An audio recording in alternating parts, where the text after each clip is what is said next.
नमस्कार, मैं राजीव। आप लगातार संस्करण देख रहे हैं। अभी हमारी मौजूदगी वार्ड नंबर 11 में है और यहाँ पे कांग्रेस के पार्षद प्रत्याशी राजीव भार्गव जी हैं।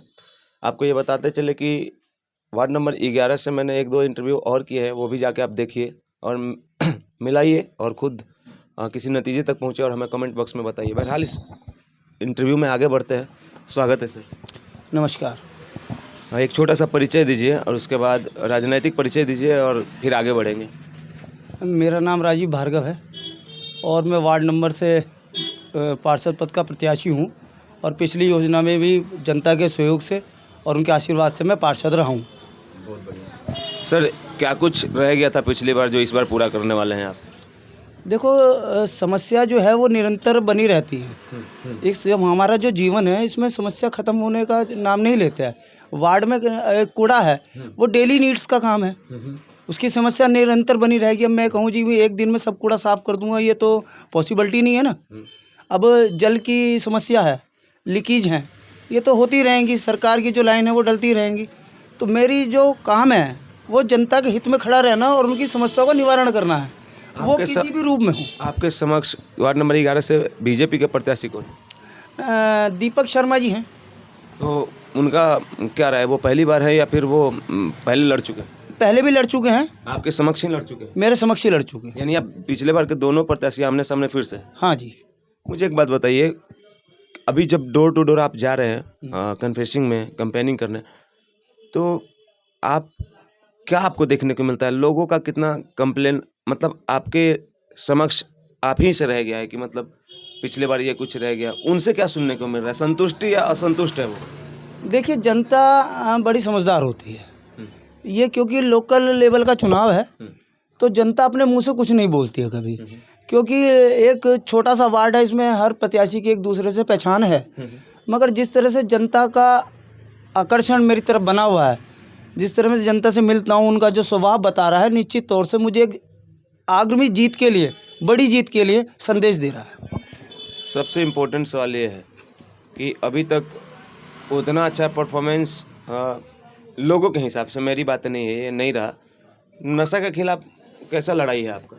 नशे के खिलाफ हमारी लड़ाई यह है कि हमारे यहाँ जो 25 साल से विधायक हैं, उन्होंने हरिद्वार को नशे में धकेलने का काम किया है। चाहे वो गली गली में शराब बिकना हो, चाहे गली गली में स्मैक बिकना हो। आप उन माताओं से पूछिए जिन्होंने अपने बच्चे खो दिए नशे की वजह से।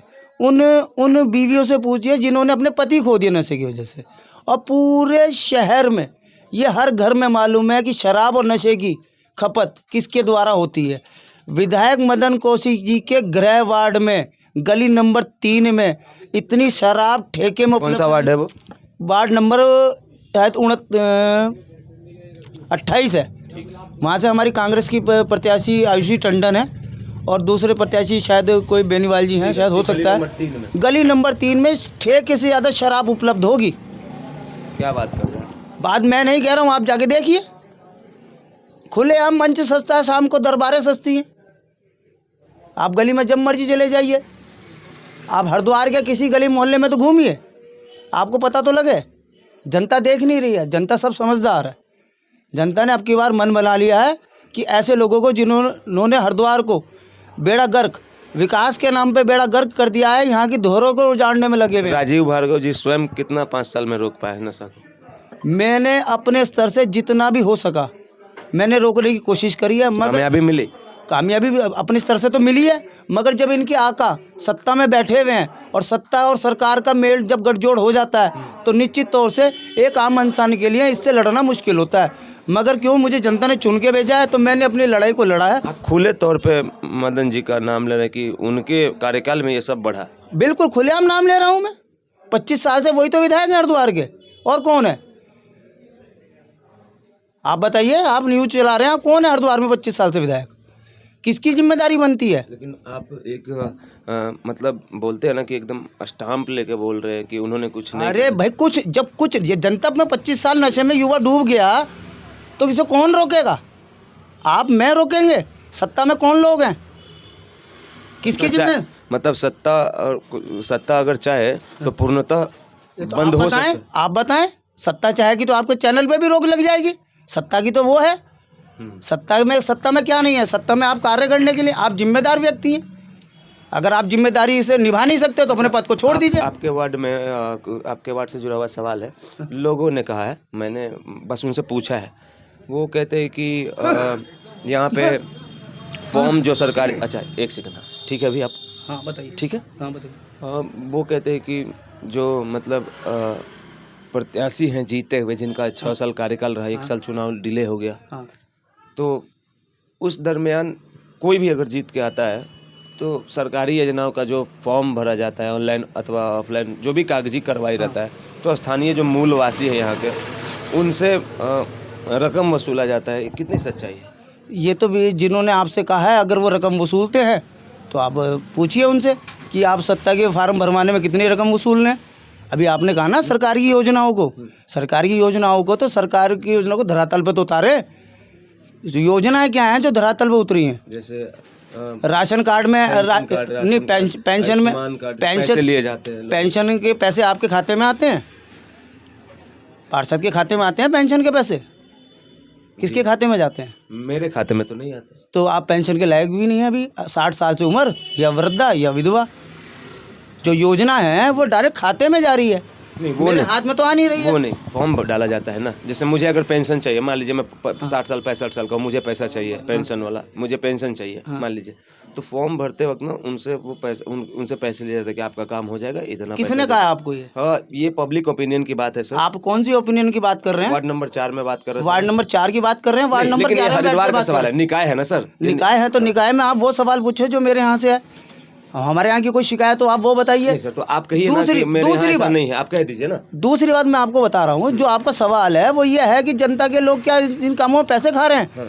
ये वही लोग पैसे खा रहे हैं जिनको अपने ऊपर विश्वास नहीं है या जनता की हित की नहीं सोचते। हम जनता की हित की सोचते हैं और जनता के लिए कार्य करते हैं। संक्षेप में मेरा सवाल ये भी था मान्यवर कि 11 नंबर वार्ड में ऐसा कुछ होता है क्या? 11 नंबर वार्ड में जनता बताएगी ना। नहीं सर, ये सवाल हरिद्वार का है सर, ये मेरा सवाल एक नहीं है। मिनट, वार्ड नंबर 11 की जनता आपको, आप वार्ड नंबर की जा रहे जनता में घूमिए अभी घूमने वाले हैं सर, और आप उनसे पूछिए कि आपको जो सरकारी योजनाओं का लाभ मिला है, क्या आपको पैसे देके लाभ मिला है? और अगर लाभ मिला है पैसे देके, तो किन लोगों ने वो पैसे लिए? यही तो डंके की चोट पे मैं डंके की चोट पे कह रहा हूँ आपको कि अगर योजनाओं का लाभ मिला है और उन लोगों ने पैसे दिए, तो किन लोगों को पैसे दिए ये जनता बता पाएगी ना। मेरे से बेहतर ये बात आपको जनता बता पाएगी। तो हम जाएंगे सर, लेकिन हम आपसे सुनना इसलिए चाहते थे। देखिए, आप मेरे को बात सुनिए, कोई भी प्रत्याशी कभी ये कहेगा चोर ने कभी ये कहा कि मैंने चोरी करी है? नहीं, चोर ने कभी नहीं कहा मैंने चोरी करी है। सामने वाला बताता है जिसके घर चोरी हुई होती है। आप जनता से पूछेंगे, अगर जनता आपको जवाब देगी तो निश्चित तौर से आप अपने चैनल पे चलाइए, आपको पब्लिसिटी मिलेगी और उनका काम होगा।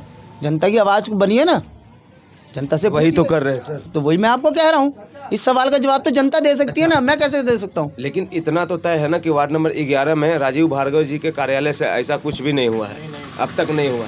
तो वही तो मैं दिखाना चाहता हूँ। नहीं, वही तो मैं आपको ही बता रहा हूँ कि जो भी बच्चा परीक्षा देने चाहता है और जब वो लौट के आता है, कभी उसने कहा है कि मेरा पेपर खराब हुआ? नहीं, वो तो मास्टर जब चेक करता है, राजीव जी का जवाब जनता देगी, जनता देगी। मेरा कार्यकाल कैसा रहा, हाँ।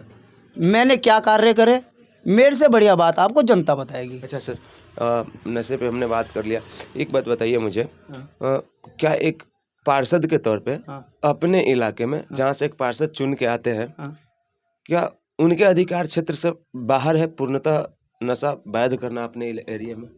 नहीं, क्योंकि मैं जनता का चुना हुआ प्रतिनिधि हूँ। नहीं, एक जेनरिक सवाल है, आपसे नहीं कर रहा हूँ। मैं एक बात आपको बता रहा हूँ, हैसियत की बात कर रहा हूँ। पार्षद की है, जनप्रतिनिधि का जो काम होता है वो सिर्फ एक वार्ड तक नहीं होता है। वार्ड की तो एक जनता ने चलो मुझे चुन के भेजा है, वो एक एरिया वाइज, मगर अगर कल को कहीं भी कोई ऐसा अनैतिक कार्य हो रहा है जो होना नहीं चाहिए, उसकी आवाज़ उठाना एक जनप्रतिनिधि का कार्य नहीं, कर्तव्य है। और वो मैं करता रहूँगा, उठाता रहूँगा, और ये मेरी जिम्मेदारी है और मैं बुक भी निभाऊंगा। यही हम सुनना चाहते थे सर। मुझे एक बात बताइए, आप पिछली बार कितने वोट से जीत गए थे? मैं पिछली बार लगभग 33 वोटों से जीता था। बड़ा मतलब रोमांचक मैच, त्रिकोणीय मुकाबला था। इस बार आपका फील्ड वर्क, होमवर्क और आपका ड्यूटी जो है, जो आप सुबह से शाम तक महसूस कर रहे हैं, वोटर का संख्या कितना बताया आपने? लगभग 2700। इस बार राजीव भार्गव जी के खेमे में कितना जाएगा लगभग? मैं तो ये चाहता हूँ कि 2700 की 2700 मेरे पास आ जाएं। लेकिन आपके अंदाज में, आपके ड्यूटी के हिसाब से बोलिए कि आप कितना पार है सर लगभग? मैं तो कह तो रहा हूँ, जो कार्य मैंने करा है, जनता के बीच में रहा हूँ, 24 घंटे उनके लिए उपलब्ध रहा हूँ, तो मैं अपने रिजल्ट को बेटर ही बता रहा हूँ। मैं इसमें कम क्यों आंकूँ? क्लीन स्वीप कर जाइएगा। क्लीन स्वीप, बिल्कुल सही कहा आपने, क्लीन स्वीप ही करने जा रहा हूँ। अच्छा ठीक है। सामने से निर्दलीय प्रत्याशियों की संख्या कितनी है? हमारे वार्ड में निर्दलीय प्रत्याशी कोई आप सीधे सीधे बस 2 लोग टकरा रहे हैं, 1 to 1। हाँ। बड़ा इंटरेस्टिंग हो जाएगा सर, देखना ये, हम तो रहेंगे गिनती के दिन तक। मुझे एक बात बताइए, वार्ड की जो जनता है उनको क्या कहना चाहेंगे आप? उनको कुछ काम बताना चाहेंगे या फिर सिर्फ रिक्वेस्ट करना चाहेंगे? क्या कुछ कहना चाहेंगे? ये मैं अपने वार्ड की जनता से सिर्फ एक ही बात कहना चाहता हूँ कि अगर आपके समक्ष मेरा कार्यकाल ठीक रहा हो और मैं आपके वादों पे, इरादों पे खरा उतरा हूँ, तो आप मुझे अपने वोट के रूपी आशीर्वाद जरूर दें और 23 तारीख को ज़्यादा से ज़्यादा मतदान करें और अपना भारी कांग्रेस और कांग्रेस की मेयर को भारी मतों से जिताएं। अच्छा, सबसे इम्पोर्टेंट सवाल, ये तो रिक्वेस्ट हो गया, सबसे इम्पोर्टेंट सवाल ये कि आप अपने क्षेत्र में जहाँ से आते हैं, बहुतों लोग से मैंने पूछा, ये कितने लोगों का जवाब ना भी आया, आप भी स्वेच्छा से दे सकते हैं, कोई विनती है, फोर्स नहीं है। क्या आपने एक 365 दिन का डेली लाइफ का, रेगुलर दिनचर्या का ऑफिशियल कार्यालय जनता के लिए बनाया है? मैं 24 घंटे जनता के बीच में तो रहता हूँ भाई। आप मुझे फ़ोन करें, मैं आपके समक्ष आ गया। आपको मेरे कार्यालय तक तो आने की जब जरूरत तब पड़ेगी ना, जब मैं आपके बुलावे पे नहीं जा पाऊँगा। आप मुझे कार्य बोलिए, मैं आपके घर आऊँगा। राजीव भार्गव जी के यहाँ जाना किसी को नहीं पड़ता है, कॉल पे काम होता है। राजीव भार्गव खुद घर जाते हैं। जनता को हमारे पास आने की, जनता ने हमें चुन के भेज दिया है, उस दिन से उनकी जिम्मेदारी खत्म हो गई है। एक बात तो है सर, बहुत दमदार बोलते हैं आप, बहुत दमदार बोलते हैं। दमदार इसलिए बोलते हैं, हम सच्चाई के साथ बोलते हैं और सच के लिए खड़े रहते हैं और सच से ही बात करते हैं। विपक्ष का सुफड़ा साफ करेंगे? बिल्कुल, निश्चित तौर से। आपसे बात करके बहुत मज़ा आता है। कुछ ऐसा चीज़ आप सर हम जानना चाहते हैं, आपने कहा शुरू में कहा कि समस्या कभी ख़त्म नहीं होता, तो सर इस बार जीतेंगे तो सबसे पहले जो समस्या रह गया है उसमें सबसे पहले कौन से काम को आप करना पसंद करेंगे कि नहीं पिछले वाले ड्यूटी में ये रह गया, सबसे पहले इसको करूँगा जी? देखिए, एक बड़ी समस्या महिलाओं को लेके मेरे वार्ड में आ रही है कि कुछ समाज के ठेकेदार ऐसे लोग हैं जिनके होटल व्यवसाय यहाँ पर हैं और उन्होंने बाहर से आए हुए लोगों को होटल लीज पे दे दिए हैं। और ये होटल किन लोगों के हो सकते हैं आप अच्छी तरह जानते हैं। और जब वो होटल लीज पे दे देंगे तो वहाँ शायद अच्छे कर्म नहीं हो पाएंगे और उसकी जिम्मेदारी राजीव भार्गव के साथ साथ उनकी भी बनती है जिनके ये होटल हैं। चलिए, व्यवसायियों का नाम लिया आपने, इसी से जुड़ा हुआ है, इससे ज़्यादा कोई ज़रूरी सवाल ही नहीं हो सकता है। कॉरिडोर आने से हरिद्वार के मूल वासियों को खतरा है क्या? मतलब उनके साथ छेड़छाड़ है क्या? बहुत बढ़िया सवाल आपने करा। ये तो आपने ऐसा सवाल कर दिया है कि अगर जनता ने कॉरिडोर के बारे में सोचा तो मेरा सवाल है कि नहीं, ये बताइए आप लोग। मेरा वार्ड ही नहीं, पूरा हरिद्वार क्लीन स्वीप कांग्रेस करने जा रही है। अगर इस मुद्दे को जनता ने इस मुद्दे पे वोट दिया तो, और जनता निश्चित तौर पे इस मुद्दे पे वोट देगी, क्योंकि मुझे एक बात बताइए, क्या सच में आप बने रहिए, मैं एक 2-4 मित्र हैं उनसे बात करूंगा। सर मुझे बताइए, कॉरिडोर के आने से क्या वाकई में हरिद्वार प्रभावित होगा? बहुत प्रभावित होगा। जो लोग अपनी पुरानी दुकानें अपने लेके बैठे हैं हरिद्वार में, जब वो तोड़फोड़ मचेगी तो कहाँ जाएंगे अपना काम व्यवसाय लेके?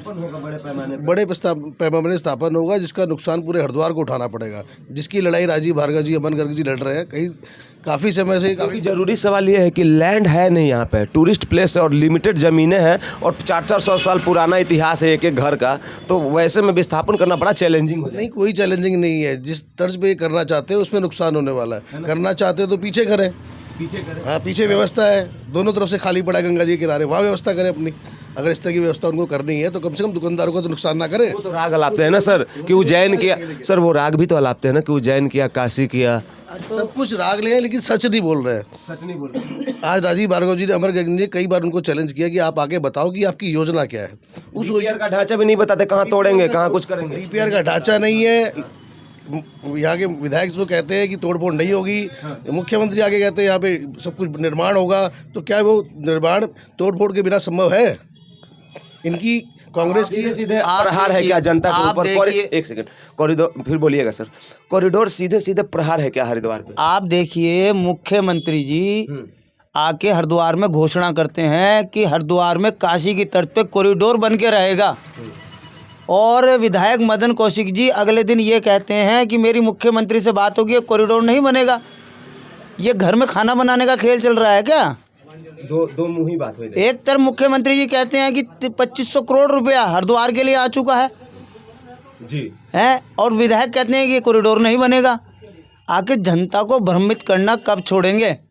ऐसे लोग किसी के सगे नहीं होते जो जनता को भ्रमित कर रहे हैं, और निश्चित तौर से हरिद्वार की जनता अब की बार इन्हें आईना दिखाने का काम करेगी। बहुत बढ़िया। उनके कैबिनेट में है मदन कौशिक जी, कहते हैं कि ये सब चीज़ें घटित नहीं होंगी, और इनके मुख्यमंत्री है जिनके सीट के वजह से वो मुख्यमंत्री बने हैं, इन्हीं के खेमे के, मतलब इन्हीं के मुख्यमंत्री हो ना। अगर मैं उनके कैबिनेट में हूँ तो असेंबली में उनके साथ बैठता हूँ, उनके पक्ष से बैठता हूँ, तो कहते हैं कि यहाँ कुछ ऐसा घटित नहीं होगा। तो आप ये कहना चाह रहे हैं कि जो दोहरी बात करते हैं वो किसी के सगे नहीं हो? कि आप बताइए, दो नाव में पैर के किसी का भला हुआ है? यहाँ के धरोहर के साथ वाकई में छेड़छाड़ है क्या? मैं बाहरी हूँ लेकिन इम्पोर्टेंट सवाल है। आप हरिद्वार धार्मिक नगरी है, धर्म आस्था नगरी है, माँ गंगा यहाँ पर है, माँ चंडी देवी, माँ मनसा देवी। आप देखिए अनेक धर्मशाला कई वर्षों पुरानी, 60% संतों का जगह। संतों की बात अलग है। आप ये देखिए जो धरोहर नगरी है हरिद्वार, कोई पौराणिक नगरी है, बाबा भोलेनाथ की नगरी है कंखल। आज भी वहाँ जाएंगे आपको ईंटों का ऐसा ढांचा मिलेगा कि आप शायद देखेंगे ये कब की है। पुरानी तब तो ही बता पाएंगे कि 100 साल पुरानी है कि 150 साल पुरानी है। आज नया मकान बनाओ तो पता नहीं कब गिर जाता है। वो इतने वर्ष पुराना मकान आज भी उतना मजबूत है जितने नए मकान मजबूत नहीं है। ऐसी धरोहर को आप ख़त्म करके हरिद्वार का इतिहास बिगाड़ना चाहते हैं। और हरिद्वार की जनता और यहाँ के मजदूर मजबूर लोग जो दुकानों पे काम करते हैं, जिनकी दुकान उजड़ जाएगी, जिनका घर उजड़ जाएगा, आखिर कहाँ जाएंगे? अगर मान लीजिए सत्ता पक्ष किसी भी वैसे तरीके से जो कि तार्किक हो हद तक और संवैधानिक हो, और आप लोग के सामने ये पर्पस रखे कि ऐसा कोर्ट ने इशू करा है, हम लोग ऐसा करेंगे, तो आपको क्या लगता है कि हरिद्वार में एक बहुत बड़ा आंदोलन हो जाएगा?